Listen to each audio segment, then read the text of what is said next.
My name is Mitch Benner, and we started this podcast to remove the stigma around sobriety from addiction. My name is Aaron Nelson. Through our stories and the stories of our guests, we hope to help you find a new path. All right, y'all. We are back for episode 8, and we have Angie MF Turley on our with us today. Angie, tell me what you do for work, and tell me just a little bit about yourself. I'm going to wreck your introduction. You deserve way more than I'm going to say. It's fine. Team lead of the Team Turley at Fairway Mortgage. So loan originator, been in the business for over 30 years, originating. It will be 20 years next year, which is insane. That's crazy. Yeah, it is crazy. What else do you want me to say though? I mean, like we do mortgages. We help people buy houses, right? Like, so I'll just cheat your heart a little bit. I know that you're probably one of the top producing loan originators in your company, and Fairway is a massive company. So is it international? Am I right? Or just no, just national right now. Yeah, I'd like us to be international. Yeah. So I don't know for sure. A lot of lending regulations, I'm sure they don't want to go through. Yeah, exactly. But basically what we're trying to get at is Angie is the boss of all bosses, and highly productive individual, and taking time out of her busy schedule to come and talk to us about her story, sobriety, and kind of her experience. So yeah, I'll let you can start wherever you want. Childhood, day you're born. I'm just kidding. Yeah, we would be here for forever. A lot of hours because of all the childhood trauma, right? Because I think we've all endured some sort of childhood trauma, Absolutely. Which always leads to the booze and the dumb decisions. Yep. So, no, I don't want to start with childhood. Well, you start wherever you want, and I'm just excited to hear your story. All right. Well, Aaron, do you want me just to start with when I quit drinking and how that kind kind of? Yeah, wherever you feel comfortable. Well, maybe it's your show, buddy. Yeah, maybe give us a little background of, kind of what led you to that, to drinking, and, maybe give us a little bit of a background on your drinking career, and then we can kind of move into sobriety. My drinking career, I like that. So I had an alter ego, Tito's Turley. And that bitch, man, she got me in a lot of trouble. She really liked the Titos. Literally a fifth of Titos a day is what I was up to when I quit drinking. Wow. But in our industry, it is so pushed. It is you go to an event, you drink. Yeah. You hang out with realtors, you drink. Hey, realtor, you want to go to a meeting? Let's meet at a bar. Right. Let's have a drink. So our industry has always been super social with drinking. And so for me, I think I just wanted to fit in and be one of the cool kids. But then before you know it, I mean, you're over the hump of where you should be, right? Where it's safe. And many nights I drove home drunk, and I should not have been behind the wheel, and I would wake up and be like, how did I make it home? Yeah. I do not recall this. So all of that leading up to, I do a lot of golf outings. So a lot of my business comes from being in the community. And so with these golf outings that we started doing many years ago, we would always bring some sort of alcohol. Right. And we started with cases of beer, which got to be a lot, margaritas, and now we're to shots of Fireball. And for every foursome that comes by, they want me to do Fireball with them. Yeah, and I'm like, totally. Well, yes, I'm doing a shot of Fireball with you. Duh. So last August 30th, I did 22 shots of Fireball at a golf outing. And may or may not have decided I needed to go to the restroom and pulled my pants down, not in a restroom area. And I was like, woke up the next day and I'm too old for this shit. Yeah. So I'm going to take a little break. And I've taken many breaks over the years where I'll do dry January, or I'll, quit for 45 days and then I'll go back and I'm like, oh, I've quit for 45 days. Let me just go have one drink. Right. But the one drink always leads into the next day I go to an event. I'm like, oh, I did good with one drink last night. Let me have two. And then it's like, well, I did good with two. then I go to 4, and then before you know it, I'm back in the hamster wheel and I'm drinking a 5th again a day. So when I woke up September 1st, I was like, I just got to take a pause. Yeah. And then on September 9th, my son, my oldest, got arrested, and he was going the wrong way on one of our local interstates, and multiple people had to call 911 because he was literally driving straight at them. And he had already been in trouble a few other times with drinking and alcohol related incidents. So when I picked him up from jail, I said, hey, you and I, let's do 90 days together. And he kind of looked at me like, you can't do 90 days of not drinking. And I was like, well, let's put a little friendly wager on it. Yeah. So we did. And I think he made it about 30, 45, maybe 60 days. And I, for myself, wanted to show him that moms are powerful mother effers. Like, moms can do things that no other human can do. Right. And so I was like, you know what? I'm going to prove to this kid that I can make it to 100 days. Good for you. And I got to 100 days, and I was like, I'm never fucking drinking again, because I felt better than I have in 45 years of my life. So your drinking career, as we call it, I guess, started when you were in business. Like, you were already doing mortgage loans, and so you felt like you were led to that by the industry, like just how acceptable it was in the industry. How acceptable it is. And I mean, it's just everywhere you go. And I mean, think about, concerts and sporting events, and everybody's like, hey, have a beer, have a beer, have a beer. Well, I can't just have a beer. Like, exactly. You're like, I'll have a taste. I'm in all the time. Yeah. Like, if I'm doing something, even with my business, with my kids, like, I am literally all in. Yeah, I can tell just by talking to you for 10 minutes. I can't take my foot off the gas pedal. So I just balls to the wall all the time. And man, sometimes I look back through some of the event stuff and I'm like, I don't even remember being at that event. Right. Which is not okay. No, not at all. Not being present. And Tito's Turley, I mean, that's honestly, it's a great nickname. I'm sorry. She need rest in peace. Thank God she's gone. So this is all within, like, your sobriety is all within the last year. 460 days today. Good for you. That's awesome. Because I got sober in November, so I'm kind of in the same boat, And then I actually had a relapse in July. Wow. So yeah, but that's awesome. I was in Vegas last month, because this is December now, right? Yeah. Yes. So I was there a couple weeks ago, and I had a friend bring me a drink, and I told her to get me a sugar-free Red Bull. And she brought me back a cup, and I was like, well, that's really random.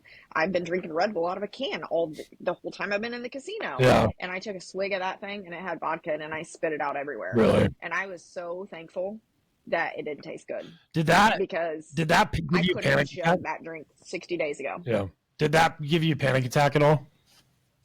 It threw me into a little bit of a loop, because I was like, why is the devil trying to get me? Right. Because, that's right, I'm on a good path now. Yeah. So, he wants to see you fail. But I am so thankful that deep down, I did not want that booze. It did not taste good to me. I immediately knew as soon as it hit my mouth what it was. And I was like, I'm not about this life anymore. What caused you to turn that corner? Because I have a specific thing in my mind for me and my journey that I was like, I actually really don't want this. Was it the 100 days with your son? That really was it. Yeah. I never would have quit drinking had he not gotten in trouble. Yeah. Because again, I wanted to show him, because he's my stepson, and his mom was a heroin addict, and she's never put down the needle. Like, she can't be in their lives. She can't put that down. So for me, it was also, I want to, again, show you that moms are powerful beings, and that not every mom and every woman that comes into your life is going to fail you. Is this the same one? Childhood trauma. Yeah. Is this the same kid that's in the military? Nope. So that's the nephew that I helped to raise. So I was blessed to I birthed one child, and then I adopted basically 3. Yeah. A nephew, and then my ex's 2 kids that I helped to raise for 10 years. Gotcha. Because their mom, again, was a heroin addict, and then the nephew was my ex's baby brother that overdosed and died on heroin. And like I said, nobody wanted or could take in Zane. So I said, let me have him. Yeah. And I raised him till he graduated high school and then went into the Marine Corps. And he is a productive member of society. And he could have went down a totally different path, but he did not. Really? I mean, he's overcome a lot That's in his amazing. life because his mom is also an addict. So his mom has been sober for a few years now, but didn't get sober until he was an adult. Yeah. So So he literally grew up with no parent. Yeah, it sounds like it just sounds like your brother. It just sounds like your past was kind of riddled with addiction. Oh, big time. I mean, all the way through the family tree. Yeah. Alcoholics, big time. Yeah. I'm the oldest of 6 that has not been to jail or prison, that doesn't have a felony or a record. Wow, that's crazy. Mm-hmm. That's Yeah. Let me hear a little bit more about that.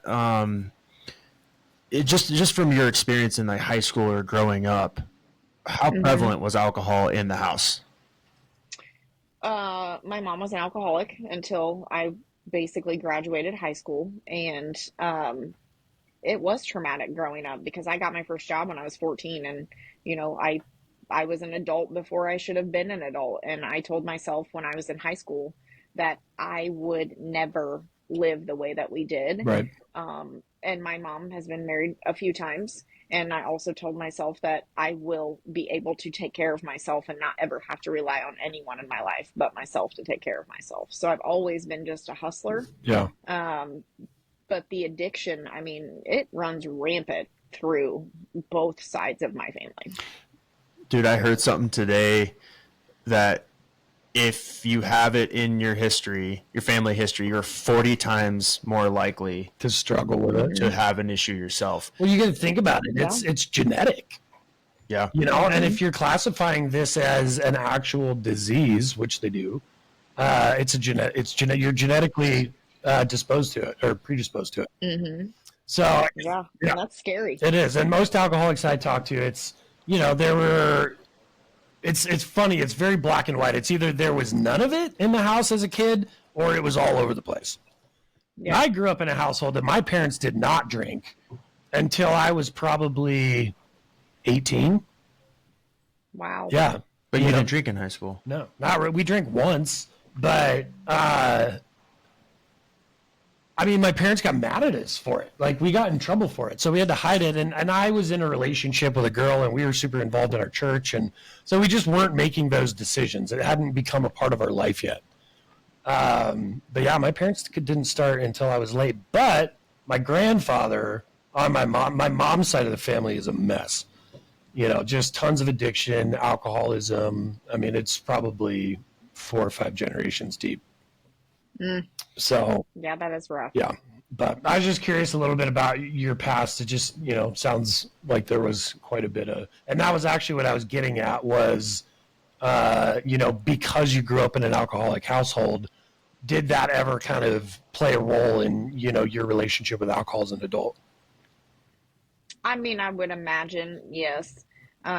When my brother went to prison for the first time, he was 19 and I was 21. And when we went to sit down in the prison to talk to some of the people, like the psychologist and whoever handles your stuff in prison, I've never visited him again since. But they basically said, like, because of the way he grew up, that's the way that he is. And I'm like, I'm kind of calling bullshit on Yeah, I him because agree. we grew up in the same household, Right. and everyone has a choice to make and they have a decision to make. Right. And when you make poor decisions, that's on you at the end of the day. I agree. It isn't on anyone else. You are the one that's making that decision. In your right mind, in your not right mind, you are making that decision. And he decided to go down a path that I did not go down, and he is still in trouble to this day. And I'm 46 and a half. What? And so he's 44. And so, 44 years old and still in and out of prison and jail. And I cannot imagine my life. And again, another part of that's always been in the back of my mind is that I am not a felon. Right. I will not be a felon. And so the other part of quitting drinking was I don't want to have my mugshot anywhere circulated, especially in our industry. Right. So sobriety has just been a complete game changer for me. I mean, this last year, just the doors that have opened alone have been and just nuts. Yeah. I still cannot put into words. Like, I won a distinguished service award today from our local board of realtors that I had no idea that I was getting. Wow, that's amazing. But if I hadn't quit drinking, that door would not have opened. Right. So what other experiences have you had in this past year with sobriety that you don't think you would have otherwise had? Just being present and like doing all the things that bring me joy. I've taken over 50 flights this year because I'm like, you know what? Why not go get on a plane? Why not go do something? Why not remember the things? Just like with my Marine, a year and a half ago, if they would have called me and said you have 48 hours to get here, I couldn't have rented a rental car, right? Because I would have been fucked up the entire time and I would have been drunk. Yeah. And I won't drink and drive in another state. I used to do it all day Yeah. in Indiana, but like, I'm going to another state. I don't know about their No, state. right? It's like, I can't get a rental in another state. drink and drive. Right. Yeah. Right. So like, just stuff like that. I never would have made that trip because I would have been too concerned about, well, how am I going to get fucked up all day? Right. Like, how am I going to be drunk all day? You said something about control, how am I going to get fucked up all day? Mm-hmm. In the height of mine, I was in a restaurant world, and I would get to work an hour early so I could have an hour where no one's catching me drink alcohol, messing up my vibe. Yep. And then to save labor, I would always work a station, whether it was grill or fry or expo or whatever, and I would fill up like 4 or 5 cups of, rum and Coke, and like literally the whole entire life revolved around it. And so give me your insight on that. I guess, I know it's kind of a simple thing. Tito's rep. I had a Tito's rep that literally would send me things. And on the packages I got sent to my house, it said Tito's Turley. That's a problem. Yes. Yeah, that is a huge... Tito's That's Christmas crazy. sweaters. I got golf bags. They would send me shooters in the mail. Like, legitimately, Tito's Turley was a thing. They still come out to all my golf outings. I just don't partake in the Tito's anymore, and I still have a Tito's rep that gives me all the things. But it was legitimately like I should have been a spokesperson for Tito's. That's crazy. I drank so much of it. Wow. Yes. Wow. Nuts. Wow. So is that okay? Well, I'm running a golf tournament, so is it cost effective for me to just run and find a rep for the booze as opposed to just going to the liquor store? And again, I'm not looking to drink, but I'm providing for my golfers.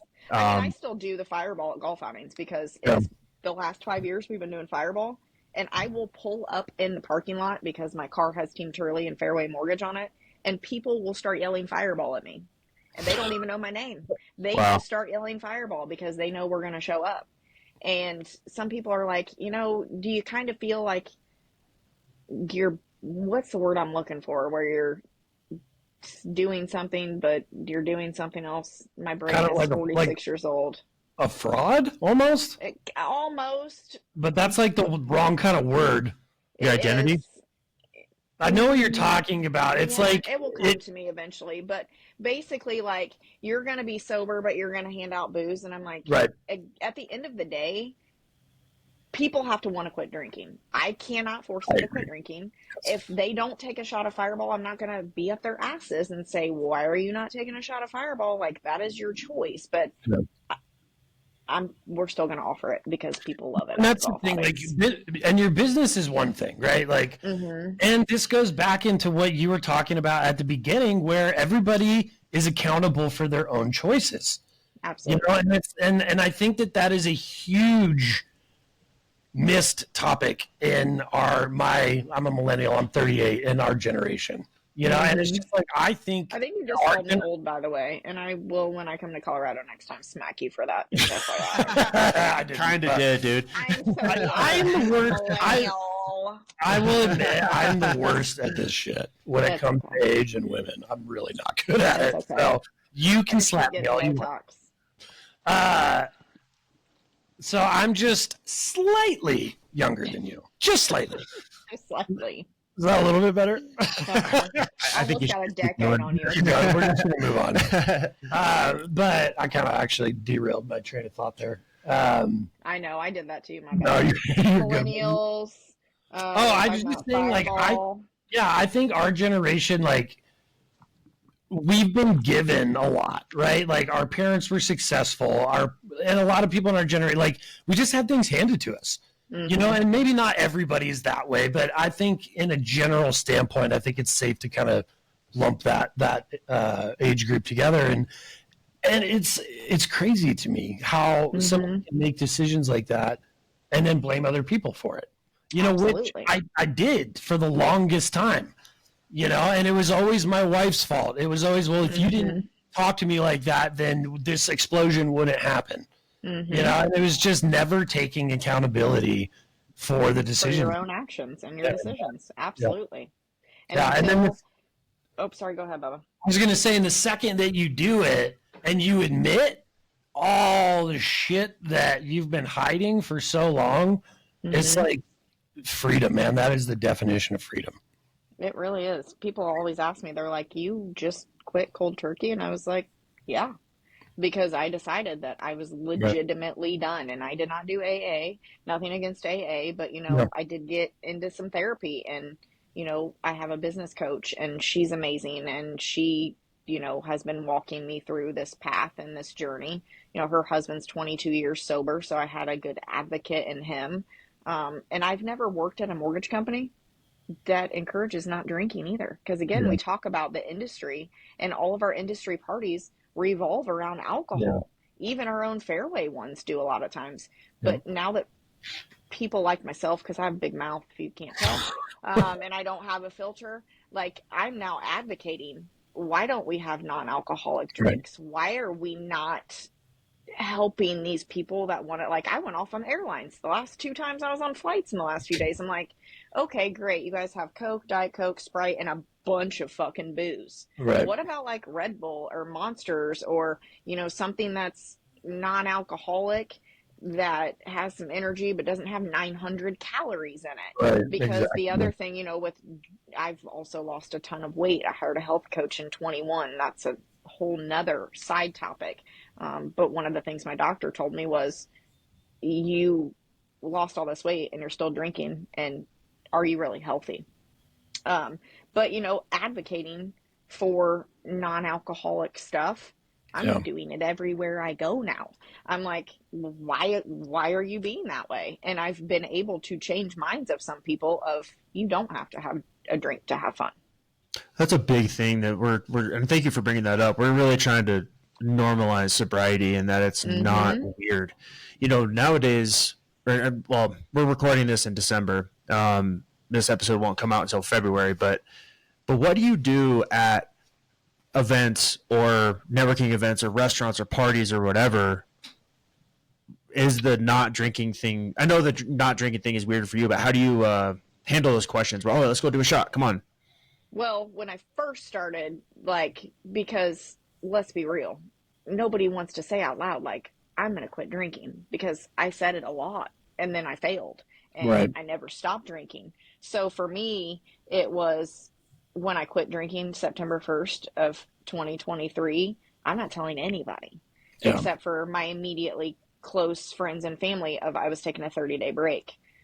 So when I went to realtor events, I'd drink a club soda and with a lime. Nobody didn't know that it didn't have Tito's in it. And if they asked me if I wanted to take a shot, I just said, look, I got to slow down on my shot days. Like, I'm getting too old for this shit. And usually when I tell somebody no, they don't push back a lot. But now again, at different events, I have now turned people to where they're not drinking either. Like, my business development manager and I were talking last night in the car on the way back from, Christmas party. He's like, there were 25 people in that room that didn't drink because you were there. I slowed down my business development manager. He's like, I didn't realize how much I was drinking a day until we sat down and started talking about you not drinking. And then I started paying attention to how much I was drinking. I was like, holy shit, I'm drinking every day too. And I didn't even realize it.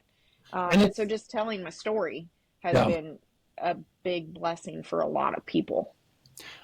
I love that, because I've experienced a lot of that too in my sobriety. And I feel like when people start this journey, there's a lot of fear, right? There's a lot of fear around, what are people going to think? You know, I am identified in my friend group as this person. You know, and it's like you almost have to, like, I had to get to a place where I was like, you know what? Fuck it. I was like, I don't care anymore. My health and my family means more to me than anything else. And if I lose everything, it's still worth it.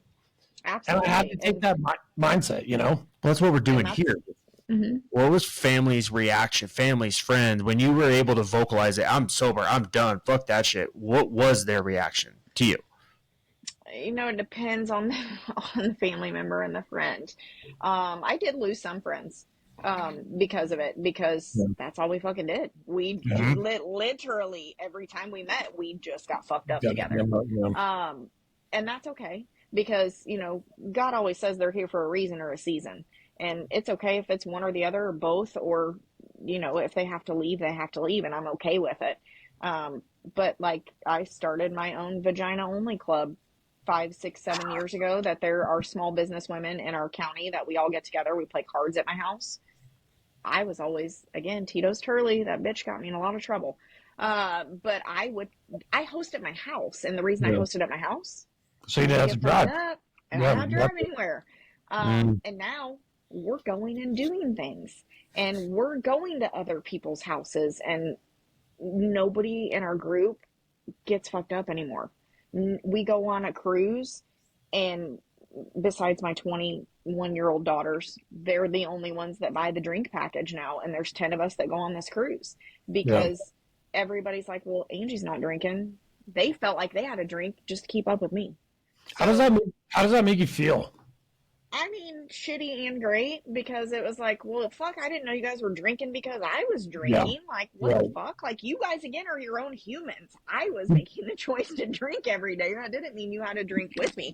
Because believe me, there was plenty of nights that I would sit in my garage alone, and sometimes I would drink a whole handle of Tito's and smoke a whole pack of cigarettes and get up the next morning and pick up my phone and be like, damn, I hope I didn't post anything dumb on Facebook. And 9 times out of 10, I posted fucking something dumb on Facebook. And then I'm having to apologize. And it's, you know, the whole circle of, okay, let me make my apology to her today. And sometimes it was in the business where I'm cussing out a fucking realtor on Facebook. And I'm like, I don't even fucking remember doing that. What? Oh my God. Yeah, dude, I tore into Andrew's story a while ago. Oh, we know. Yeah. He's so I'm infamous in Fairway. Infamous, yeah. What, a deal went south, and then you came to let us know about it? Yeah, I just got arrested. But and like, why the fuck do we do that? Oh, it's because the booze, they makes everything here all the time. And that's the other thing. You know, I was talking to one of my people today at a realtor meeting. On top of the booze, I was popping 2 to 5 to 10 Xanaxes a day with the booze. So that wasn't good either, because those are mind altering substances as well. And since last September, when I quit drinking, I have only filled 1 prescription of 30 pills. And that is just solely to fly. And so I'm not taking those on a daily basis anymore. It's just been a game changer. Like, let me back up a little bit. Yeah. Yes. Did you realize, until you quit drinking, did you realize how much influence you had on your group of friends? No. I have imposter syndrome really bad. When people reach out to me and they say, like, I have admired you for years, and I'm like, why? Yeah. Because again, the childhood trauma, I still see myself as this East Side white trash, grew up in a trailer park girl. Like, I don't see myself all the time as a successful business woman. It's taken me a lot of years, but that's all, again, the trauma and the having abusive relationships that I'm working myself out of through therapy. So I am starting to see myself as, bitch, you are worth it. You are smart. You are driven. You are a giver. You do deserve all the great things happening to you. But it's taken me a long time to get there, because we beat ourselves up so much after, you know, especially with the drinking. Yeah. I know. And it took me a long time to get to that place as well, you know. And somebody asked me the other day if I'm proud of myself. And I couldn't really answer it, you know, and it's like, I think so. You know, I'm definitely proud of the decisions that I'm making and the direction that I'm moving in, but I can't fully say yes at this point. You're making me tear up because that's one of the questions I get asked a lot. And it's Yeah. hard for me to say out loud. Like, I am fucking proud of myself because I've worked my ass off to Yeah. get to where I'm at. And it's a lot. Yeah. I mean, it's a total lifestyle change. And just, I mean, you guys know it's crazy. And it doesn't matter how long it's been, you know, like Aaron being 8 years today, it still is a minute by minute, hour by hour, day by day thing for me. You know, being in Vegas and them handing me that drink that had vodka in it, I could have downed that and nobody would have ever known. Exactly. Because nobody in Vegas knew that had vodka in it except me and that bartender until I pointed it out. And I don't ever want to go down that road again. I want to keep working on myself and I want to be a productive member of society and I want to be able to give back. Hell, I never met clients in my office before 5 p.m. or after 5 p.m. because I'd be like, fuck no, I have to be at home drinking. Yeah, like, exactly. I'm not meeting clients after 5 p.m. You're nuts. Then on the flip side of it, I was having phone calls with clients and then waking up the next morning not remembering what I had a conversation with. Yeah. So just crazy. That's crazy. When you came on that work call with me, so we had a software called Mortgage Coach, and you present loan options and compare it side by side and everything. And correct me if I'm butchering your story or not, Angie, but calling your loan officer assistant to recall the client to I just need a recap of what was going on. I'm going to help out, and then in reality, Angie, you were too wasted to remember anything. Yes, because I could not remember what I said to them, and I'm like, fuck, I hope I didn't quote a rate. And 9 times out of 10, I quoted a rate. 4.99, no big deal. You're like, shit, now I gotta actually write that shit down. Sorry, managers. Yeah. Angie, I gotta say, you inspire a lot of us. You are amazing. To kind of give everybody here a little bit of a backstory, like the legend of Angie motherfucking Turley precedes her. And I had no idea about, well, I guess I did about the drinking side of it because another loan officer that used to work in my office, she would tell me how awesome you were as a person. But they, so we do these in-house coaching things. It's called Ignite. And Angie's probably one of the best coaches out there because if you haven't told, she'll tell you like it is. If you're messing up, she'll let you know. But no, I mean, I don't know. There was shots in these calls. I mean, these are work calls during the day about being better, and oh shit, it's 10:30, shot time, and it's great, camaraderie, and everything's cool, you know, whatever. But at the same time, you know, I kind of worry about these people that I saw doing that and justifying drinking. Drinking can be fun, but it can also be extremely dangerous. And what we're hearing from you is that it is dangerous. But to hear you come out of this and be so damn proud of it, it's really cool because I'm like you. I'm vocal about my sobriety. The more I talk about it, the easier every day is. And for you to hear that you quit cold turkey too, it must be a loan officer thing. Yeah, I think you guys are nuts, man. You guys got to be nuts. I mean, staying in this business as long as I have to. I mean, went through 08, 09, and now this crap. Well, it was just like I was telling you, you know, like it's funny now because everybody does know. Because again, I am super vocal. I'm posting on Facebook. I'm like, I don't even give a fuck anymore. I'm going to show you the before and after pictures. The pictures of me a year ago versus now, my skin, my hair. I mean, when I went and had my blood work done, and I think Aaron, I might have said this on our other call. I went to get blood work last July, and my doctor made me sit there and drink water because they could not get the blood out of my veins because my veins were so gummy from drinking all the time. And I thought, you know, drinking vodka and water, I was getting my water intake. No, bitch, you're not getting water intake. So I used to donate plasma, and they couldn't hit my veins, dude. Look, like it's all like from them, like doing it all the time, both arms. That's crazy. It is crazy. And now when I have my blood work done this year, she's like, you probably gave yourself 20 years of life back. That's insane. From quitting drinking. And even like my massage lady the other day was like, dude, your hair has never been thicker. And I'm like, you know, as you're getting older and women go through this whole perimenopause, postmenopause, I don't know what fuck menopause I'm in, but it's something out there. that your hair is supposed to be thinning and you're not supposed to look as good as you get older. And I've never felt better because I'm actually fucking taking care of myself. Yeah. And I haven't taken care of myself for 45 years. I was going to ask you a question. It's kind of backing up a little bit. But it was kind of around like, you're obviously you built a reputation around your drinking.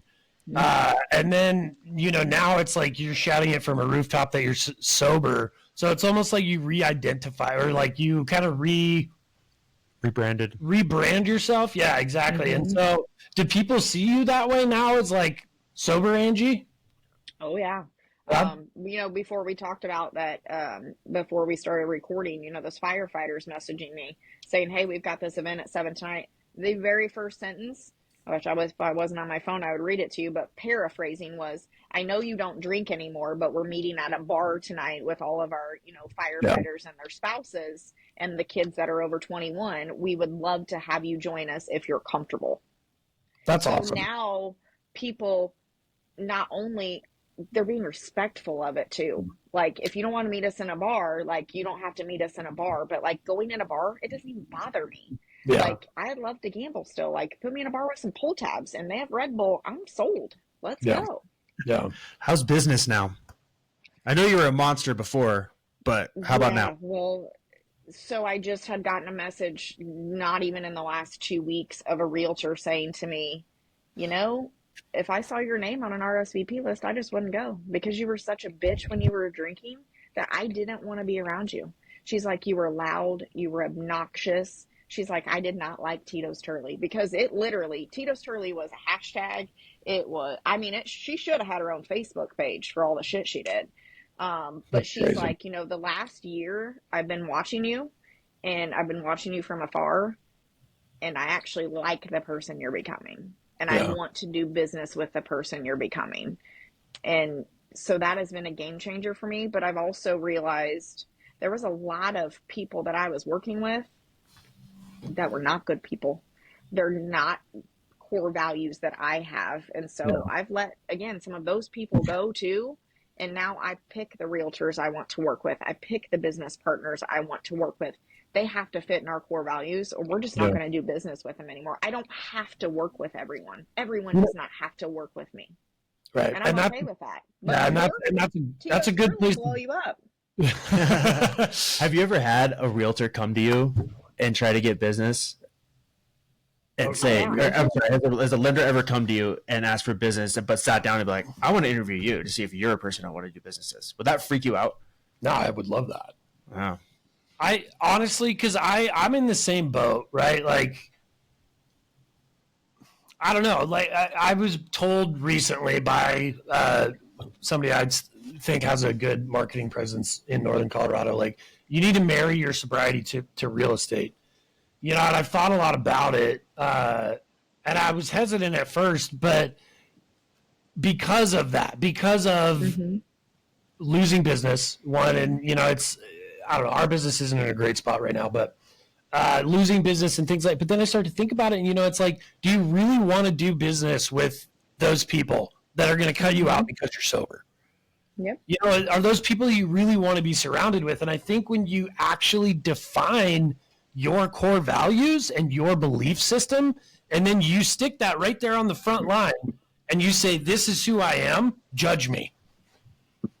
It changes everything. It does. It's a big game changer. I had a realtor message me yesterday, send me this really shitty text. And I fucking fired right back at his ass. And I was like, you know what? This is the reason I severed our business relationship a year ago. I do not have time for your drama. I am not going to entertain this conversation. I hope you have a great evening. He didn't fucking reply back because I'm not doing it. I will not lower my standards anymore. My life, I'm on, I'm on quarter 3. If I'm lucky. If not, it could be quarter 4. The other question I thought of, because I thought this was interesting, I love that you have an alter ego for your drunk self. You feel like, and it sounds like it was created, just, it's not like you labeled yourself that. But do you think that having an alter ego helped you separate yourself from drinking? Sometimes. Yeah, Sometimes because you're like able to take this individual and like stick them over here and be like, all right, I'm not that person. yes, and I tell people that all the time. I'm like, literally, one of my best hashtags is "Rest in peace, Tito's Turley." Yeah, Like, she ain't never coming back out of the ground yeah, because we are done with that. That yeah, ship has sailed. So yes, sometimes, but deep down, it was me, and people know it was me. I mean, yeah. because before Tito's was around, because let's be real, Tito's hasn't been around forever, and I've Right. been a loan officer for 20 years, and I've been drinking for more than 20 years.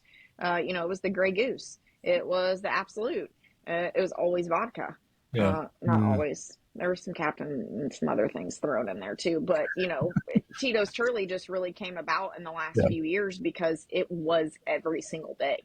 It Like, was every yeah. single event. If they didn't have Tito's, like I was calling ahead to golf courses. Hey, what kind of vodka do you serve? Because if it's not Tito's, I'm bringing my own. Oh my gosh. That's crazy. Because I think about that too. And it's like, if, we're trying to offer small little things that can help people with their mindset around this. And that's something I hadn't really thought about. It's like, oh my gosh, if you almost create like a third person view of your drunk self, it might be a little bit easier to disassociate from it. Absolutely. So that was a thought I had, but because honestly, subconsciously, some of the shit she was doing, exactly. Probably deep down, I wanted to do it, but I didn't realize sometimes I wanted to do those things either. Yeah. And I think the crazy thing about alcoholism is it just constantly loosens up your moral boundaries. And it's just like, okay, I told myself I would never do that, and I just did it. And then all of a sudden it's like, well, fuck, if I did that, then, that moral boundary just constantly keeps moving. But That's amazing. yeah. And well, let me ask you this one quick story too that I want to elaborate on. Okay. You had a cop friend or something that met some clients in a neighborhood. Town council. Oh yeah. Yeah. And again, God, Tito's Turley. So I had some clients that were out on their front porch, and some guy was driving through their neighborhood, and he stopped at their house just to say, hey, how do you like the neighborhood? My wife and I were thinking about moving here, and he started naming people that he knew, and he was like, oh, do you guys know Angie Turley? And they're like, oh my God, that's our lender. She's known us since we were teenagers, blah, blah, blah. And he's like, oh my God, I have the best Tito's Turley story, because again, it did become a thing. Yeah. He's like, Angie comes to town council one night. And my whole thing when I used to go to meetings when I was drinking, if you saw me with a water bottle, it was full of Tito's. Like, it wasn't water. I was carrying my own Tito's into most events, to meetings. If I was sitting at somewhere for more than 30 minutes, I had Tito's in my purse. And I drank the entire bottle of water at town council. And I was not a nice human that night at town council. Went back and watched the YouTube and was like, oh my God, I fucking said that out loud. On like in front of people. In my office is like on the corner, and our town council's like right across the street. Oh, man. And then he said to me, hey, I'm driving north, you better drive south, because if not, I'm gonna have to take you to jail. And he told that story to some clients who didn't even know. Yeah. You know what I mean? So like, and that was just another like, thank God I fucking quit drinking, because I don't want my legacy to be Tito's Turley. Yeah. I want my legacy to be Angie motherfucking Turley, that gives back to her community, that does all the things, that sits on 13 nonprofit boards, that helps fundraise $1 million a year for nonprofits, that closes, 300 families a year, that does all the good things, not all the bad, dumb shit she did. Yeah. Yeah, that's real. 300 loans a year. Dude, that's insane. Like, how did you do that being that wasted? Systems and a good team. I was going to say, I can literally do loans in my fucking sleep. Let's be real. I mean, I've been in this business for so long that I can pull credit fucked up. I don't, it's just 1, 2, 3, 4, you pull credit, and I can whip that shit out like it was nobody's business, because it was second nature. It's not like I really had to think about it. I can calculate income on a pay stub with one eye open. So I could be on my deathbed and calculate income, because I've been doing it for so long. So being fucked up was just, okay, I'm fucked up and I'm improving a loan. Big deal. It was second nature. so now that we've killed, Angie, Tito's Turley. Mm-hmm. What works for you now? You mentioned therapy. Oh yeah, We don't have therapy. to get into like No. the nitty gritty, but for our listeners who are seeing this, another part of Mm-hmm. what we like to do is highlight how you can get sober. Right. Yeah. What works? Bi-weekly for sure. Sometimes I call her for emergency sessions and I'm like, bitch, I've had a really shitty day. I need you to get me in the next 24 hours because if not, I'm going to explode. Ice cream. Ice cream's a fucking game Yeah. changer because my doctor told me as soon as you quit drinking, like the sugar Sugar. you're going to want is insane. So Dude, like I got, Halloween candy is my thing, bro. I legit ate it's, all my kids' Halloween yeah, candy. it's not good. It's not good. So, No. on the days that I really want to have a drink, I pull my ass into the ice cream store instead.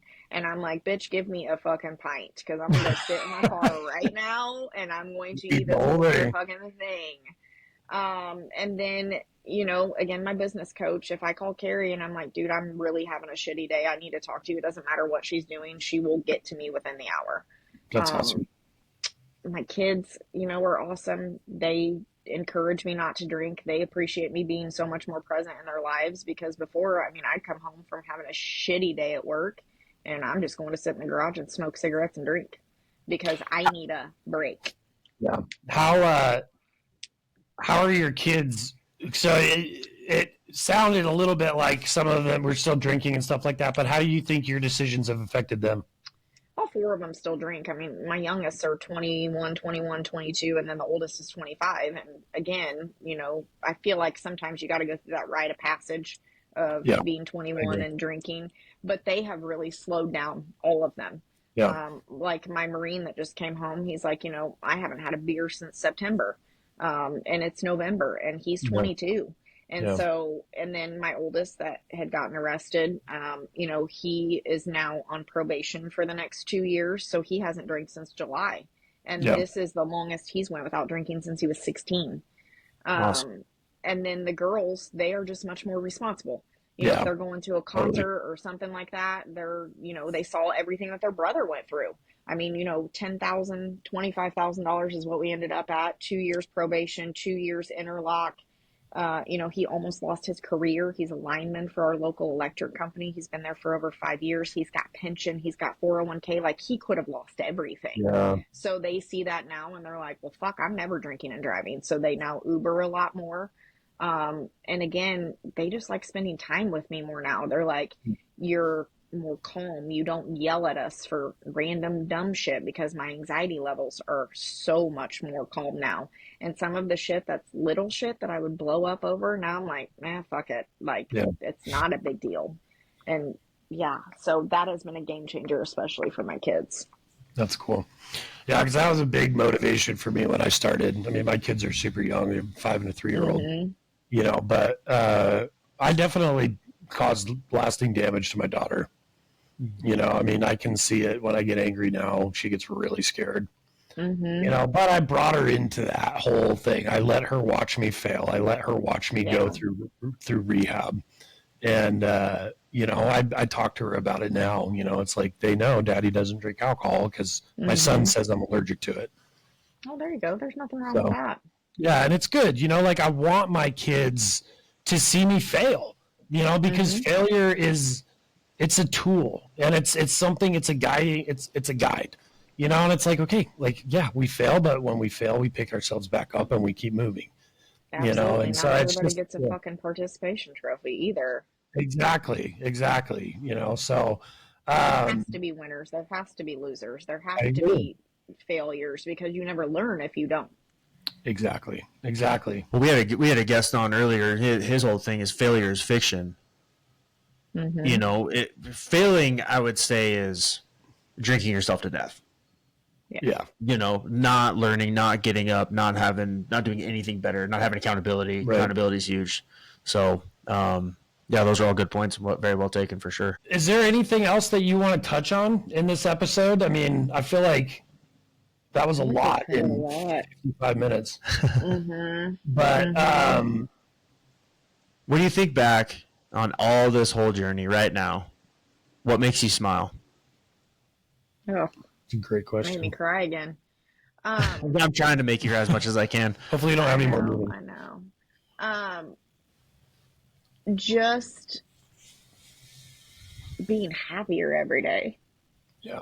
Like, I don't feel as stressed out as I used to. Like, even one of my processors was like, damn, bitch, if I would have called you about this a year ago, you would have cussed me out and been so angry about shit that she doesn't even have control over. But just, and I'm a better fucking human. Like, I just feel better. I'm sleeping 8 hours a night without having to drink to go to bed, right? Like, Yeah. I know when my bedtime is and I can lay down and I can go to sleep. And I've never been able to do that in my adult life. So it's a lot of things, but just feeling so much better about myself it's just a game changer. Yeah, I think that's huge. You know, it's for so long I hated my reflection, you know, and it was just, I couldn't do it, you know, and it finally got me to a place where I was going to do the one thing that I was like, I hated, you know, I was ready to commit suicide. And that last day that I ended up in detox, you know, that was it. It was, I left the house with a gun and went and got a bottle, and that was my plan, you know? So it was, yeah, you know, when I think back on that, it's just like, Jesus, like, how did it get so far, you know? And I have this picture of me and my two best friends from high school. One of them has passed away, but I always wanted to get back to that kid that I was in high school. You know, like, we made good decisions. We were excited about life. We were excited about the opportunities. And I feel like today I feel more that way than I have over the last 20 years. You know, and it's like, it's awesome, you know, and then I have energy for my kids and everything, you know, it's just, the benefits are endless, and it's hard to explain unless you experience it. Until you're on the other side, you really don't know. I thought, you know, fuck, I was so much fun when I drank, Right. but I really At least you wasn't thought you were. so much fun. Right. Yeah. And That's now, like, people are legitimately like, you're a lot more fucking fun now than Yeah. you were when you were drunk. And I was like, bitch, I was a lot of fun drinking, dancing on bars and shit. That was fun. And they're like, no, it really wasn't. Remember the time you fell down? And remember the time you fell down in the middle of the road when we were trying to go to somewhere downtown? And remember the time you passed out on a bar stool? Like, that was not fun for a lot of my friends. Yeah. I thought I was having a blast. Right. Yeah. But In your mind, you're having a great time, but they're responsible for, you know, Yes. Tito's Turley and Exactly. And if there was a myth about sobriety that you are not fun or you can't be outgoing or any of that, man. it is the biggest thing. At the beginning, it's hard because that's your let your inhibitions go, have a drink, loosen up. Yeah. Loosen up. Yeah, thank you for bringing that up, because I think there's so many people that are just afraid of so many things, and there really is just a bunch of pillows at the bottom of that cliff that you jump off. It really is. I mean, I have so much more fun now going out and dancing with my friends being sober than I ever did drunk. Yeah. Like, it is so much more fun now. Yep. I totally agree. You know, and you just, well, let me ask you this. Is there like one nugget of wisdom or one thing that you want to leave, or, you know? What does the legend of Angie motherfucking Turley have to leave for our podcast, or for our listeners here? You know, you can do hard things if you put your mind to it. It's not impossible, but you got to believe in yourself. That's the biggest thing. If you don't fucking believe in yourself, you're not going to get there. And you have to be ready to make that jump, because again, until you're ready to make that jump, no one can do it for you. No one can force you to go to rehab. No one can force you to quit drinking. You have to be the one to take the first step, but you've got to believe in yourself and know that you can't fucking do it. Yeah. And fuck, if I can do it, like I tell people all the time, like, I legitimately quit cold turkey. And a week after I quit drinking, I put down cigarettes. Like, so not only did I quit fucking booze, but I quit the cigarettes too. And that's what I haven't been able to do yet. Two things. Now, I have a vape, but I had my lung scan done last month, and actually the nodule that I have in my top left lung is smaller now that I quit smoking and went to a vape over a year and how many ever days ago.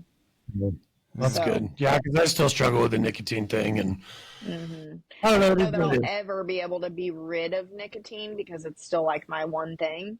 Yeah, me But I feel too. like we all have to have the one thing, right? But I know nicotine is not great for my body, but nicotine No. doesn't make me do dumb shit. I can fucking tell you that. Why it's going to kill you a lot slower. Amen. So One step at a time. yeah, and that's where And I'm at. that's My what the wife, doctor says. Yep. One my step poor at a wife, is time. like, "Hey, when are you going to do the nicotine thing?" And I'm like, you know what? I'm just not there yet. Yep. And So you'll know when you're ready, and you'll yeah. know when it's your time. Yeah, for sure. Well, thank you so much for your Thank you guys. transparency. Yeah, your Of vulnerability. Like course. truly, you said something that I tell my kids all the time, and it almost made me tear up. But I always tell them, I'm like, look, we're benders. We can do hard things, you know. And I was like, Absolutely. that if that's what defines your life, that's a good life, Fuck Yeah. yeah, it is. you know. And so I love that, you know. And it's like And you you can't. know, it doesn't say you can't say fuck in the Bible. So just so I we're do all know on the that, same and page, I because I faithfully read the daily Bible, and I love God and I love Jesus, and I'm always looking for the glimmers too. You know, like when I was drinking, it was like, oh, what fucking bad thing's gonna happen to me today? Like, what Right. shitstorm am I gonna walk into the office? Now I'm like, ooh, what good thing's gonna happen Yeah, to me exactly, today? right? Like, You what almost am I look gonna out for it. find? And it's a complete change in mindset, right? And so now I do look for all the good things, and I fucking love my life. Like, I'm so blessed. I'm so thankful. I'm so grateful every fucking day I wake up. That's amazing. And for all of us that know you, it's amazing you said that. So thank you for being you. Thank you for all the people you help within Fairway. No one's going to see that. Not many people are going to say thank you, but all the calls you do, all the stuff you've done for me, fellow loan officers that are here out in Colorado, and You know what? last thing for you, so just for everybody who's listening, when I need a loan, who do I call? Except for Colorado, because I got you covered there. Right. Well, don't forget I'm licensed in Colorado too. I knew you are. That's why I said that. I know. This is my turf. You murdered. Kill the East Coast. Now leave us over here. Anyway. 28 states, it's fine. Hey. But you call Angie motherfucking Turley and Team Turley all day. We got you. You got a website? TeamTurley.com. Simple enough. Truly.com. Well, Angie, thank you again from the bottom of our hearts. Like, your story is incredible, and your outreach, and just everything that you're doing is inspirational. Truly. Well, thank you guys for having me. I really appreciate it. And I think God had a plan for me. And I think God wanted me to go through a few of those years of drinking so I could be on the other side and talk about it, and really be a master encourager of all the people that want to quit drinking. Well, I can tell, I haven't met you in person, but I can tell that you have a very powerful personality, and, you're moving in a good direction, right? You're doing the right thing. So you're going to change the world, man. I can just feel it. Mm-hmm. Yeah. Thank you so much, Angie. We really appreciate your time. Okay. God bless.